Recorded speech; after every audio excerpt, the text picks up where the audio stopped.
You are watching the Toilet Paper Diaries.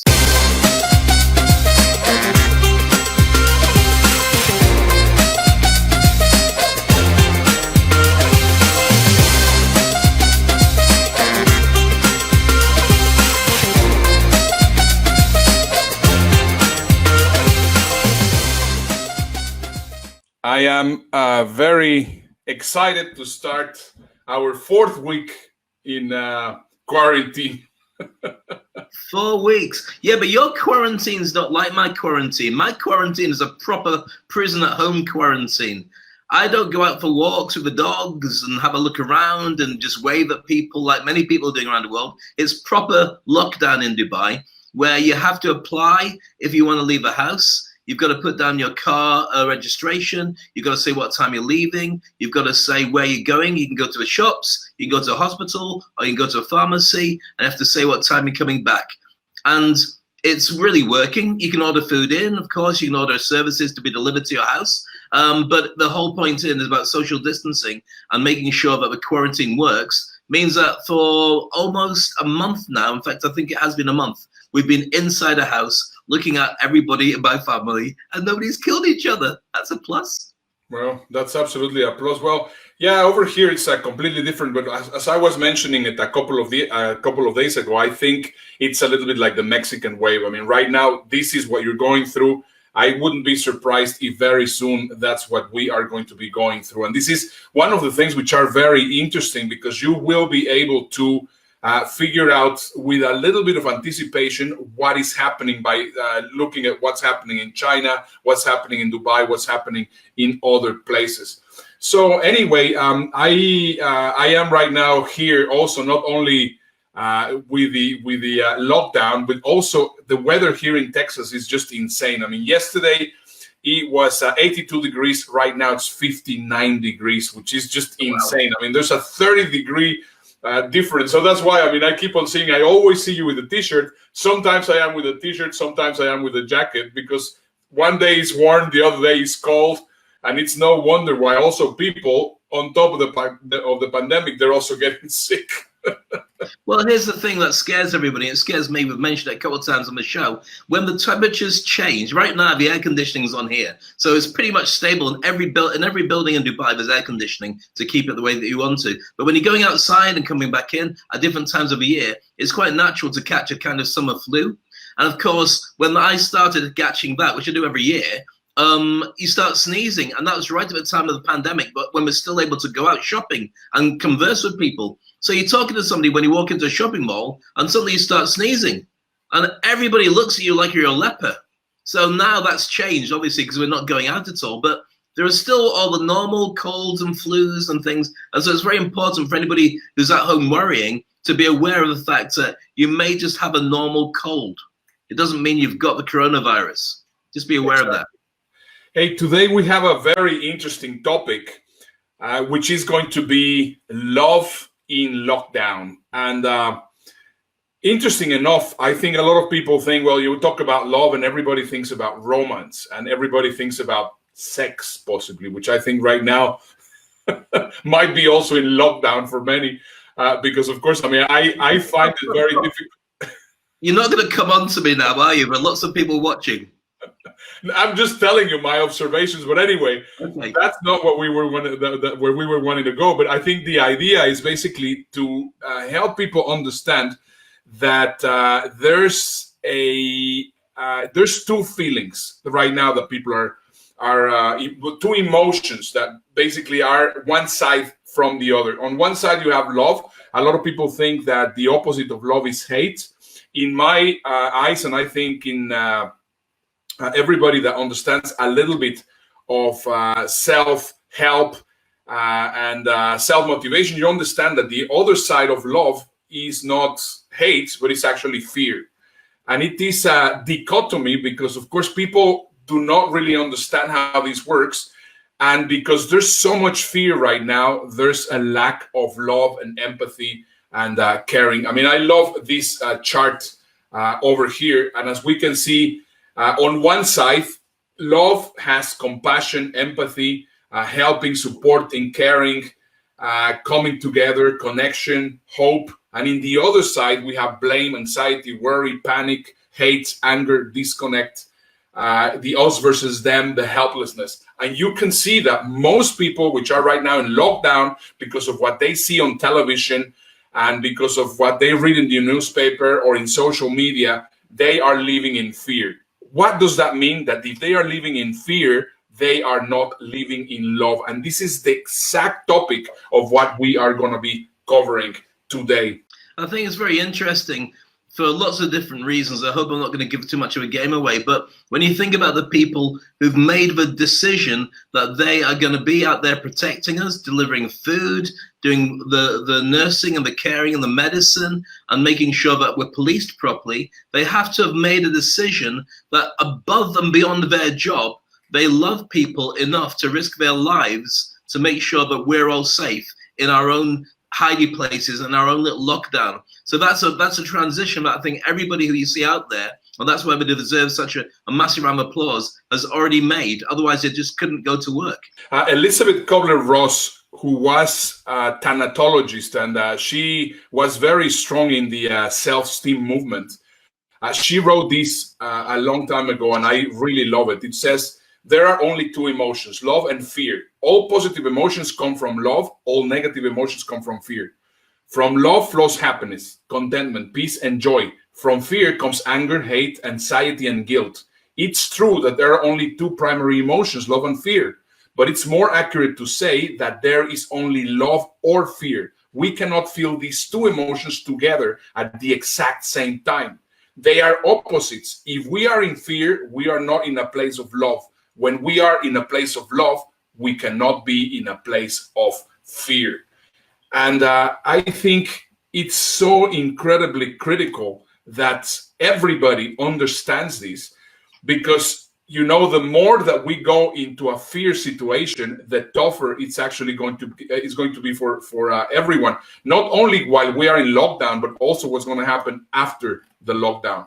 I'm going to beg to differ. For anybody who's ever had a psycho boyfriend or girlfriend, you can have love and fear at the same time for the same person. So I thought that we were not going to go into relationships and sex and that. We're not going to, but I'm just going to put that as a caveat on the side when you're talking about you can't have love and fear at the same time. It depends who you're going out with. But apart from that, I agree with you. I think it's very important to be able to have both, but choose to use them sparingly when they're most useful for you. Sometimes it's good to have fear, like you mentioned about gut reactions.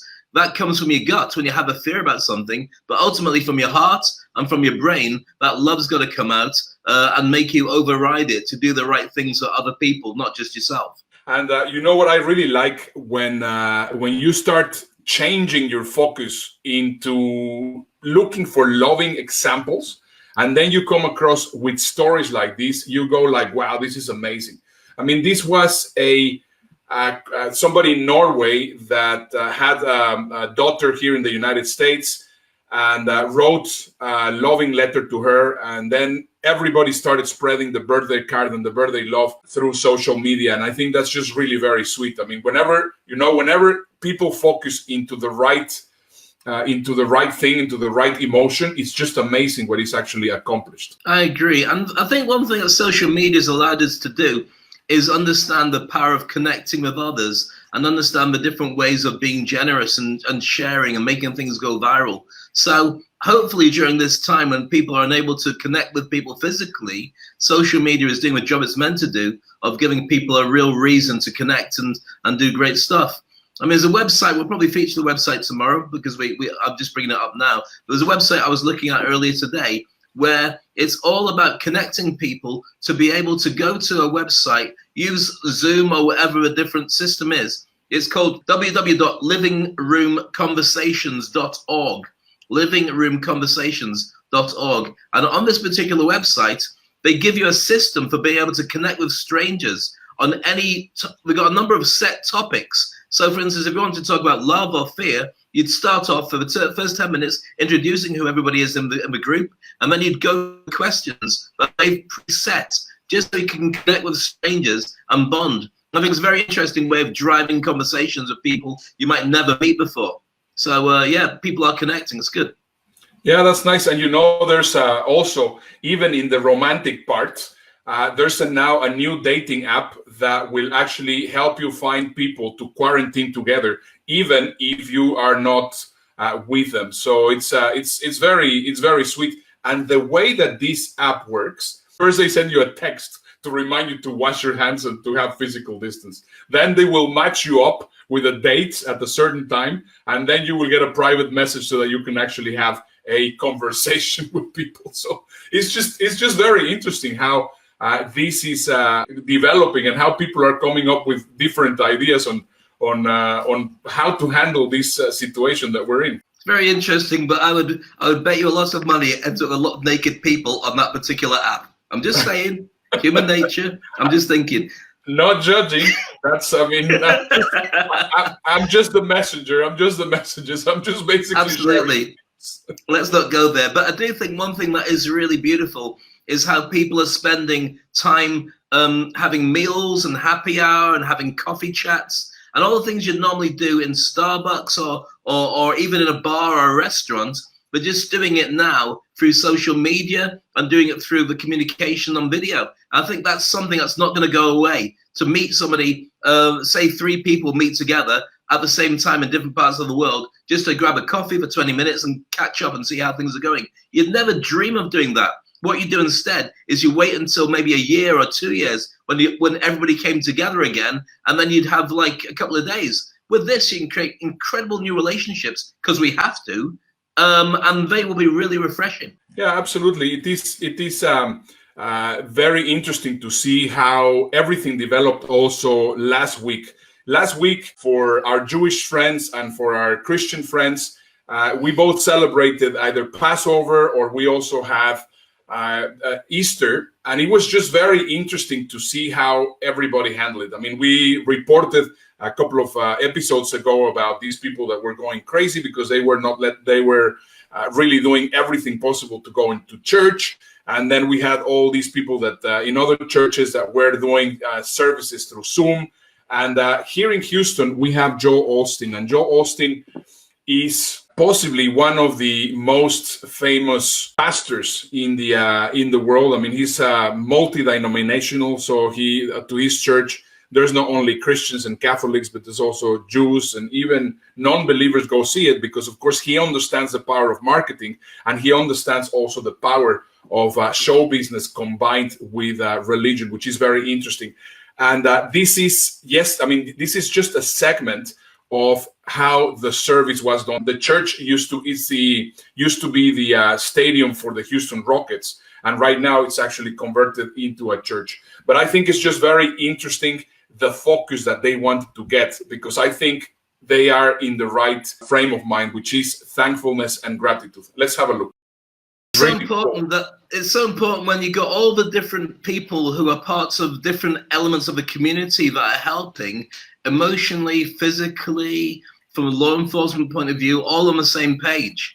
When that happens, people realize it's serious and they all come in and they do their parts, which is just staying inside. It's when you don't see the same message being sent out there or there's mixed messaging, people don't know what to think.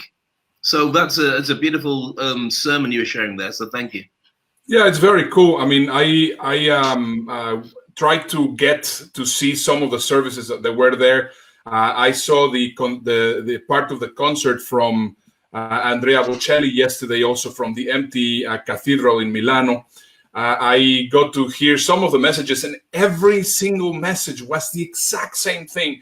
Thank you, thank you, thank you, thank you. And that, of course, comes to another very important part of what we're talking about, which is love. It's the gratitude. Now, let's just go a little bit with our Jewish friends. This is also really interesting how they celebrated their Passover. Have a look. This week, Jews around the world are celebrating the sacred holiday of Passover, which commemorates the liberation of our ancestors from slavery and oppression in ancient Egypt.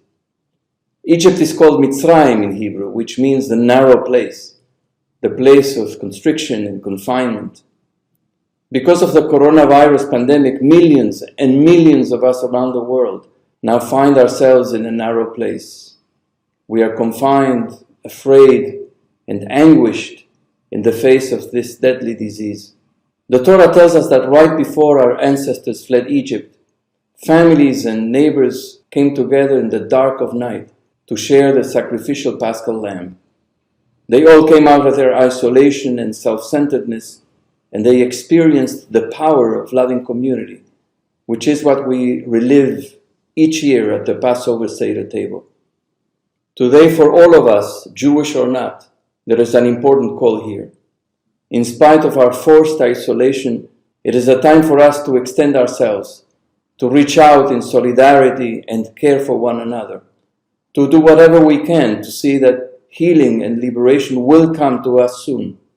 And when we are liberated, when we return to the streets, to our workplaces, and to one another, I pray it be with a new awareness and appreciation for just how extraordinary normal life is, with greater appreciation for the blessing of our extended families, our friends, and our neighbors. I hope this happens soon for all of us in safety and health. Happy holiday. And it's beautiful to see that whatever people's religion is and their spiritual belief is, they are connecting and they are making it open prayers for other people as well. That's key, because if we don't do it that way, blame starts going out and they start suggesting that other people are responsible or other people don't deserve. And this is something that's affecting everybody. So empathy and also connection, even over distance, is very important as a message that people start using now. Whatever happens for at the end of this. We're living in historical times, as I have mentioned it earlier. Might not be the historical part of history. I mean, for even if it sounds redundant, but I think it's just something that we really need to take, because this is going to heal our soul. This is going to heal our lives, and it's going to give us a life lesson to learn. I mean, I want to show you this video because it's incredibly touching. It's a photo montage of what is going on in New York. And when you see those pictures, when you hear the music, it instantly touches you, because of course you know that you are living history. Have a look.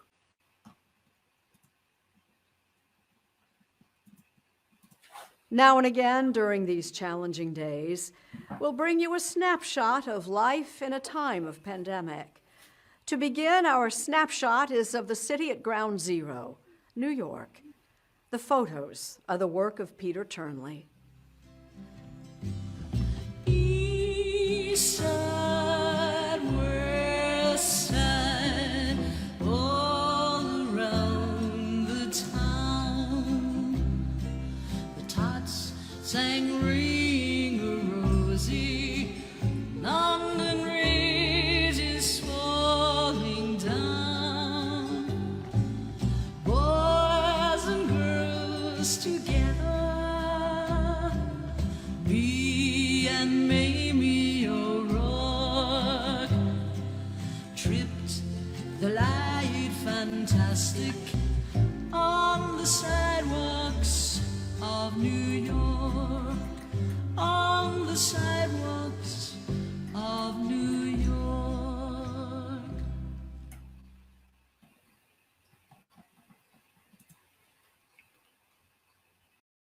Now and again during these challenging days, we'll bring you a snapshot of life in a time of pandemic. To begin, our snapshot is of the city at Ground Zero, New York. The photos are the work of Peter Turnley. East side, west side, all around the town. The tots sang Ring a Rosie, London Bridge is falling down. Boys and girls together, me and Mamie O'Rourke tripped the light fantastic on the sidewalks of New York, on the sidewalks of New York.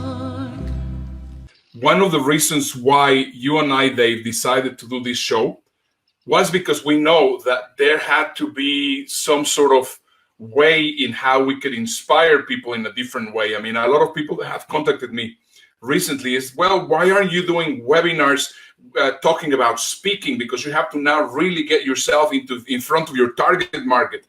And that's the message that we are bombarded here and there and everywhere. And I think that we are doing the right thing by basically sharing exactly the way we feel about the way that we believe, because that is the way that we can help the healing process. I was watching this video, which is an old video from Simon Sinek. You know Simon Sinek, not from Start With Why. And he talks about when he was an actor. Basically, the way that he discovered this story about the why was actually when he started doing auditions for acting. Just have a look. I went to see a play with a friend of mine who is an actor, and the play was awful. I mean, a train wreck. The script was awful, the directing was awful. I mean, it was an absolute train wreck. So the question goes now, the question you asked was about collaboration, right? Should any of those actors have taken the part? Now, of course, if you're going to take a part because you need an extra cash, little extra cash, or you want to get a little extra practice, then you have to do so, I think, knowing I'm doing this for the money, or I'm doing this just to keep my skills sharp, but I'm under no illusion that this is something that I connect with, but I'm going to do the best that I can. And then don't lie to yourself, you know? The other problem is don't do that too often, because that'll just destroy any passion that you have for your medium, right? And I think, and we've talked about this, which is any artist, any person, but especially artists, have to know their why. You have to know why you're showing up in the first place. And you have to be able to talk about it. Because if you talk about it, things happen. People go, I like you, right? Now, you may not get the part, but you're more likely to find people who want to work with you, even if you're not the most talented one who auditioned. This is my career, by the way, right? When I learned to talk about what I believed, I didn't talk about the things I've done. I didn't talk about the parts I've had or the shows I've been in or who trained me or the schools I went to, resume. I learned to talk about what I believed.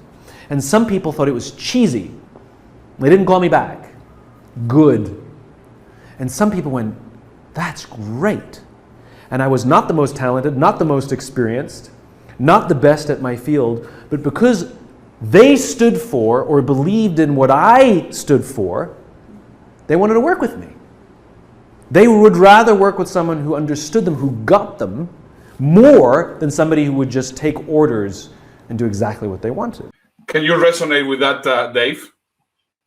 Yeah, I can resonate on two things. First of all, I think that's key to anybody who does something that's creative and passionate, but you have to know why you're doing it, and you're driven by demons. The fact is, you have no choice because it's inside and it's burning a hole and you've got to keep going. And you're going to get lots of people around you and naysayers who say it's a waste of time. I don't get it. I'm not interested in it. Why should I pay attention? And that fire that burns inside you has to be driven by the fact that if you didn't do it, you couldn't do anything else. You have to go with it. So that why is very important. So that's the first thing that occurs to me. And the second thing is, I didn't know that Simon Sinek was an actor beforehand. And you know from yourself of being a speaker too, that maybe the Simon Sinek you see on stage is an act that is put together as a character that works very well. That sounds very cynical of me. But I mean, I just think that everybody who is a speaker has to have something burning inside them that they need to do. And it's not just, it's any kind of art, whether a musician or a painter, there's going to be something inside you. And I think that most people don't come to terms with the why. They don't know what it is that's actually feeding them with this. They just feel that they have to do it and they're compelled to do it. And there's a ton of people who could be incredible artists, but just won't let it come out.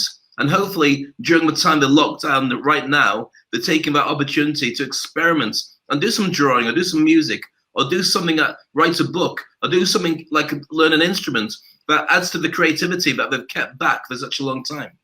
I believe, once again, using the terminology from Simon Sinek, I believe that what we're doing is the right thing. Right now, this is the time to connect. This is the time to build. This is the time to help as much as possible. And people are going to start resonating and identifying with who we are, with what we do. The response that we have had throughout the show days, and our audience has been growing every single day. It really touches me. It really warms my heart, and I feel very happy in doing this kind of thing.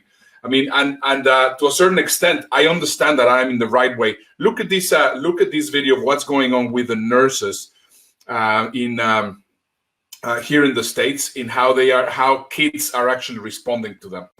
Hey everybody, it's Terry. Hey, today I have multiple notes, cards, and letters from kids throughout the community.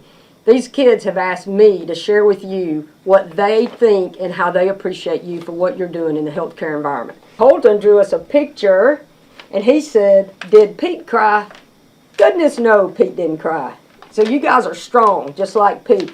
Then I have this one who says, "Dear healthcare, you are rock stars. Doctors and nurses, thank you for all the hard work you have put into making people who are sick feel better." I think the support that we have from all over the community has been excellent. I mean, everybody feels it. We're having, meals provided for us, and people are sending us messages, and all of these letters. I mean, I'll probably have 25 notes from kids that likely we don't even know, that are just telling us to keep going and be strong and stay safe, and that they know that they need to stay in because that's what's going to keep them safe and help us get home to our families. Look at that. This is so great. It was a little note that says, "Thank you, thank you, thank you for helping those who are sick." People all over the community appreciate you. Bye, everybody. That's beautiful. There's one of the things that I hope comes from all this. Remember when Top Gun came out, starring Tom Cruise, the original one? There's a new one coming out this year. 1986 was it? And it worked very well as a recruitment drive for the Navy. Tons of people signed up to join the Navy afterwards. I hope that what this does is two things. A lot more people will get into healthcare and start looking after people because of the wanting to pay back. But also that the people in healthcare get looked after financially better than before. Because every time you hear about it, it's passion, it's the why that makes somebody become a healthcare worker. But the actual financial rewards of it are long hours and not very much money. You have to do it because you love the need to want to help people. Maybe that will change quite a lot. I'm not talking about the expensive hospitals where obviously we get paid from a private clinic, but the ones that are there more for the communities. Because you do it because you love it. And until now, many people were overlooked, but they are the soldiers that are fighting on behalf of everybody against the virus. Everybody else, apart from, doing a job like delivering food or keeping law and order or hopefully keeping people's spirits up, which is what we attempt to do every evening, is just icing on the cake.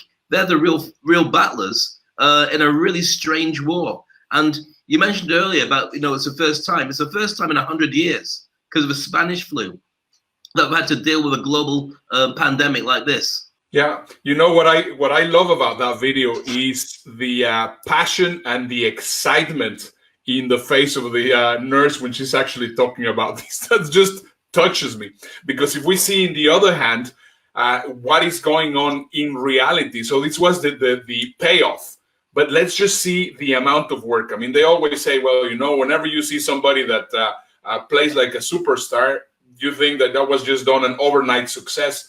And you do not realize the amount of work that was behind. This is a very similar scenario. So let's just have a look at this video, because it's also incredibly touching, and it will show you exactly what is going on behind in the life of the first line of people which are serving. A hard day at work. Most of us have had one, but there's a deeper story behind this nurse's tough shift. I think it was just the first stages of grief for me. After work, labor and delivery nurse Katie Nixon was grieving another family's loss, a stillborn baby she had helped to deliver. She went to her sister Laura's for some comfort. And she just plopped down on that chair, and you can just tell she's just kind of defeated and tired.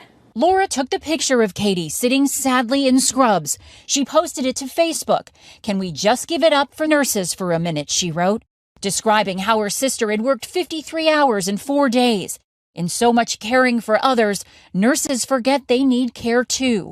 Ending her post, "You bless your patients and their families more than you will ever know." A viral flood of online encouragement. "Katie, you are what I call a hero. Bless all nurses." Katie, grateful for the support, can't imagine doing anything else. I have loved every minute of it. A hard day can't compete with a full heart. Katie Beck, NBC News. That's amazing. Really touching. Really touching. And I love how this episode has turned into a celebration of the people who are working so hard to keep us safe all around the world. Because, I mean, it's easy to turn it into a cheesy way of doing it, but that doesn't do justice. None of it does. Just showing exactly who the real heroes are and the real people and what people are going through. That video just tells it like it is, a 56-hour shift. I'm sure 56 hours is pretty standard for doctors and nurses working through a tough time. You know, they go to sleep where they sit and then they get up and get back into action again.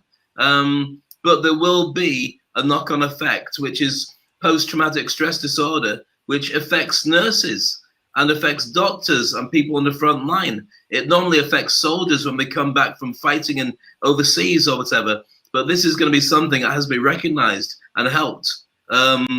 Certainly, we have to have empathy and care for those people who are soldiers right up until the point where the coronavirus has been defeated. Dave, you have a very nice piece on 3 points on how to, start becoming better right now when we are in lockdown or in hiding. So it'll be awesome if you actually can tell us about it before we finish the show. Yeah, I mean, this is actually, the credit goes to a mutual friend of ours, Vishen Lakiani. And Vishen is in charge of, he's created Mind Valley. He's a bit like Richard Branson from Malaysia. And this came from him talking about his mastermind group, where they get together and they have this machine. It's like a PET scan. You can put it on and check out the different parts of the brain that light up with different emotions. And so this is a setting that's created to give you a level of peace and understanding that is equivalent of a Buddhist monk meditating on a mountaintop for about 40 years. And so it's in 3 stages. And these 3 stages I want to share with you because they're really profound. And I've shared this with many thousands of people all around the world because I think it has a really powerful effect. First one is this.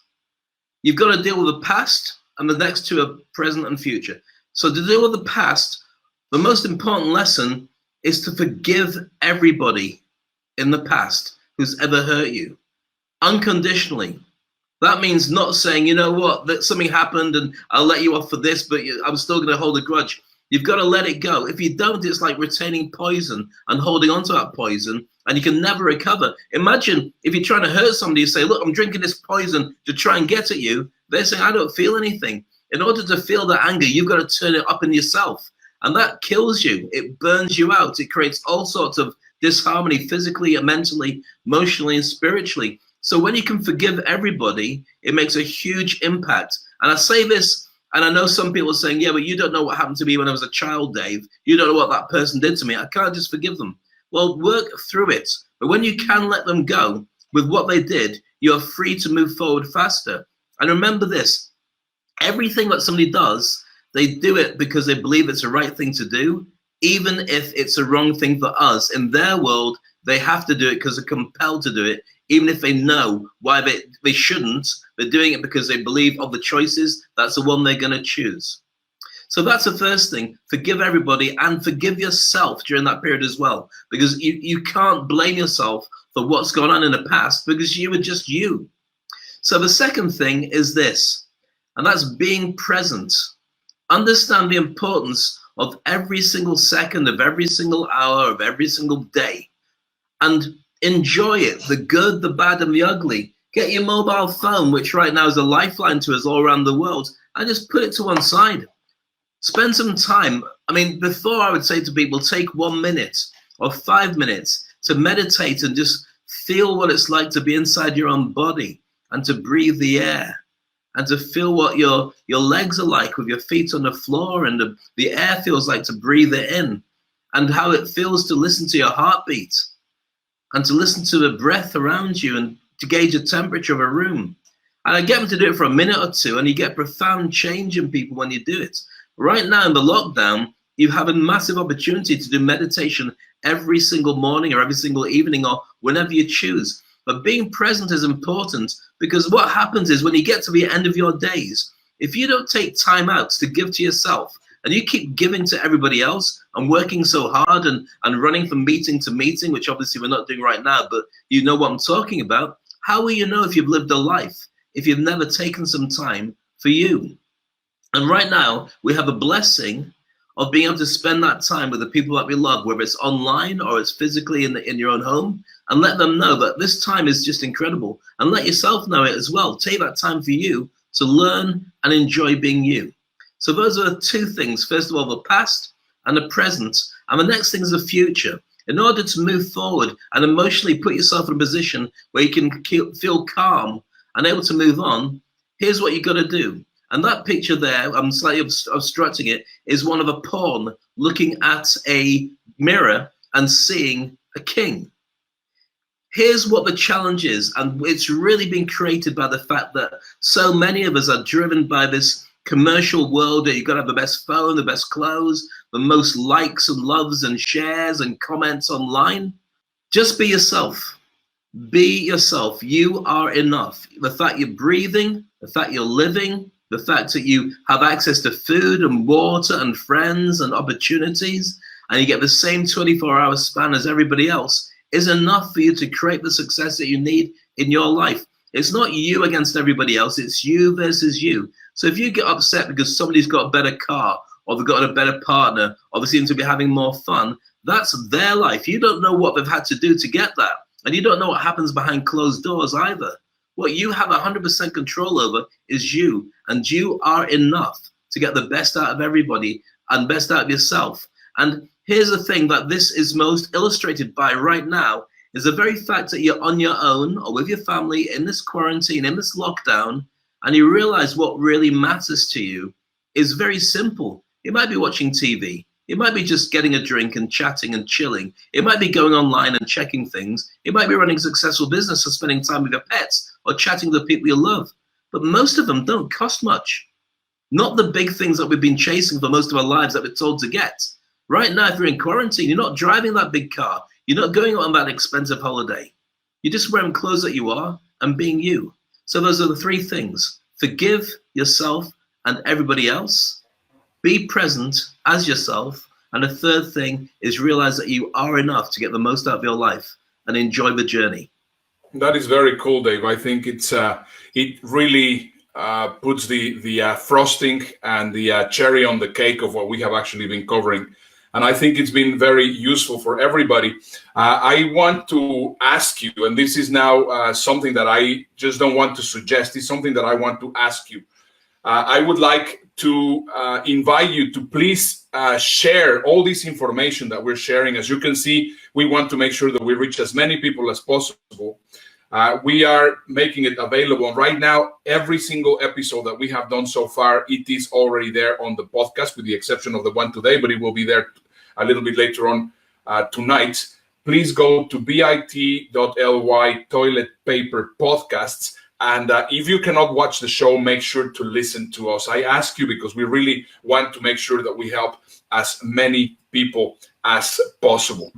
And with that, Dave, we are running out of time. It's unbelievable how fast these shows go.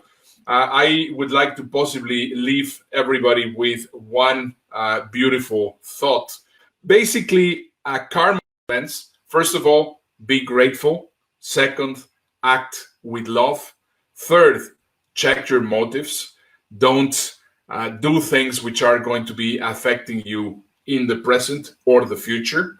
Watch your attitude towards others. And more importantly, forgive. Because I think forgiveness, it's absolutely critical. And that's another point that you were going to cover briefly, Dave, before we finish, the point of forgiveness. Absolutely. Well, I think I've talked quite heavily about forgiveness, about the fact that forgiving yourself and forgiving everybody else means you're not carrying around that poison when you have memories of things that have happened to you in the past. It means you can now move forward. Most people don't. Most people move forward thinking about the bad things that are done to them in the past or the bad choices they've made. It only matters what you do next. And so now use this opportunity to connect with people. And you don't have to like everybody. Some people are idiots and some people are toxic, but forgive them and let them go on their own. They're doing the best that they can. That is correct. So we have been covering beliefs. Now we have been covering love in a different spin that most people will actually take on that concept. And tomorrow we're going to be covering business continuity, which I think is going to be a really interesting topic. So make sure to watch us tomorrow at 12 o'clock Central Daylight time in the United States and at 9 o'clock Dubai time. This is Ernesto Verdugo, and over there, and Dave Crane. Dave Crane here. Take it easy. Have a great one. Toilet Paper Diaries.